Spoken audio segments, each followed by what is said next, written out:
کربلا کے واقعے کے بعد ہوا کیا؟ کربلا کے واقعے کے بعد یہ جو حضرت زینب حسین کا پیغام لے کر کے شام کے دربار تک گئی ہیں تو یہ کرنے کیا گئی تھی؟ منصوبہ کیا تھا؟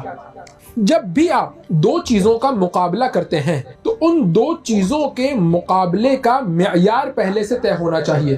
آپ کے سامنے 5 گرام سونا رکھا ہوا ہے، گولڈ، اور اس کے مقابلے میں ایک 5 کلو لوہے کا ٹکڑا رکھا ہوا ہے، اور آپ سے کہا جائے کہ ان دونوں کو کمپیئر کیجئے، مقایسہ کیجئے، ان دونوں کا مقابلہ کیجئے، تو اب آپ کہیں گے کہ مقابلہ کس جہت سے کیا جائے؟ اگر وزن کے جہت سے مقابلہ کیا جائے تو لوہا جیت جائے گا، لیکن اگر قیمتی ہونے کی جہت سے کیا جائے تو 5 کلو لوہے کی کوئی اوقات نہیں ہے 5 گرام سونے کے مقابلے میں۔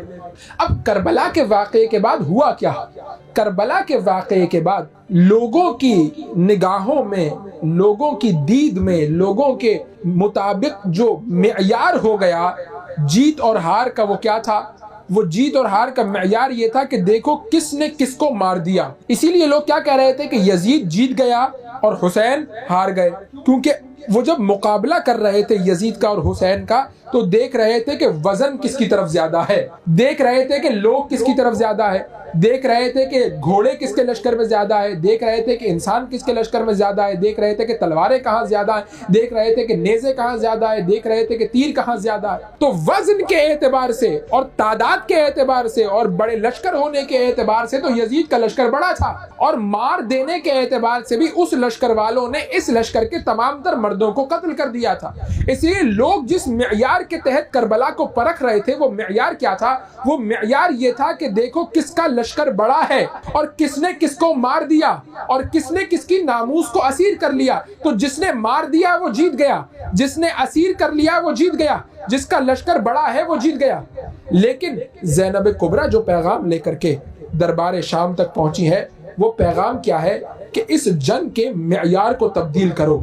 سورہ مبارکہ روم قرآن مجید کا سورہ اور آیت کی نشانی 10 اپنے خطبے کا آغاز کیا تھا تو اسی آیت سے آغاز کیا تھا۔ اس لیے اب اگر یہ سمجھنا ہے کہ زینب کیا کرنے کے لیے شام گئی تھیں تو پہلے خطبے کی اس آیت کو سمجھنا پڑے گا۔ یعنی جس طرح سے مولانا اپنی گفتگو کے آغاز میں کسی آیت کو سرنامہ کلام بناتا ہے، اسی طرح سے زینب نے اس آیت کو دربار یزید کے خطبے کا سرنامہ کلام بنایا۔ پروردگار متعال ارشاد فرما رہا ہے ثم کان عاقبۃ الذین اساءوا السوء، جو لوگ برے کام انجام دیتے ہیں نا، جو اللہ کی نافرمانی کرتے ہیں، جو اللہ کے راستے سے ہٹ جاتے ہیں، جو اللہ سے منہ موڑ لیتے ہیں، ان کی عاقبت، ان کا نتیجہ، ان کا اختتام کیا ہوتا ہے، ان کا اینڈ کیا ہوتا ہے؟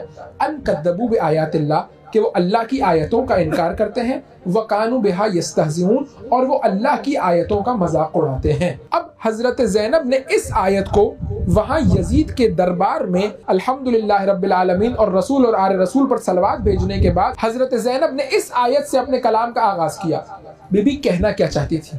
بی بی کہنا یہ چاہتی تھی کہ تو یہ جو پھولا بیٹھا ہے نا، تو نے اپنی گردن اٹھائی ہوئی ہے، تیرے سینہ چوڑا ہو رہا ہے، تیرے کاندھے اس بات کی طرف اشارہ کر رہے ہیں کہ تو جیت گیا، تیرے چہرے کی حشاشیت، بشاشیت، خوشی یہ بتا رہی ہے کہ جیسے تو جیت گیا۔ بی بی نے اس آیت کے ذریعے پیغام دیا۔ بی بی نے کہا دیکھو جیت اور ہار کا جو معیار تم نے سیٹ کیا ہوا ہے یہ ہے دنیاوی معیار، اور میں اس کے مقابلے میں بتا رہی ہوں الہی معیار، کیونکہ تم دنیا والوں کے نمائندے ہو، میں اللہ کی نمائندہ بن کر کے آئی ہوں۔ جو جہاں کا نمائندہ ہوتا ہے وہ وہیں کا معیار بتایا کرتا ہے۔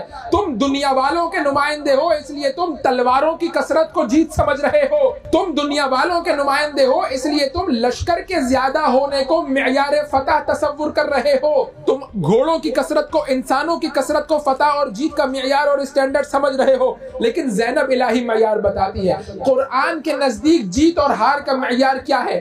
قرآن یہ معیار دے رہا ہے کہ جو اللہ کی نشانیوں کا انکار کرتا ہے وہ چاہے تخت پر بیٹھا ہوا ہو وہ ہار جاتا ہے، اور جو اللہ کی نشانیوں کی نمائندہ بن کر کے آتی ہے اگر اس کے ہاتھ بندھے بھی ہو تو وہ جیت جاتی ہے۔ بی بی نے اس معیار کو تبدیل کیا۔ اپنی ذہنیتوں کو درست کرو، ذرا اپنی فکر کو جھنجھوڑو اور تصور کرو کہ تم دنیاوی معیار کے تحت اس جنگ کو پرکھ رہے ہو، یہ جنگ مرنے اور مار جانے کے معیار پر تھی ہی نہیں.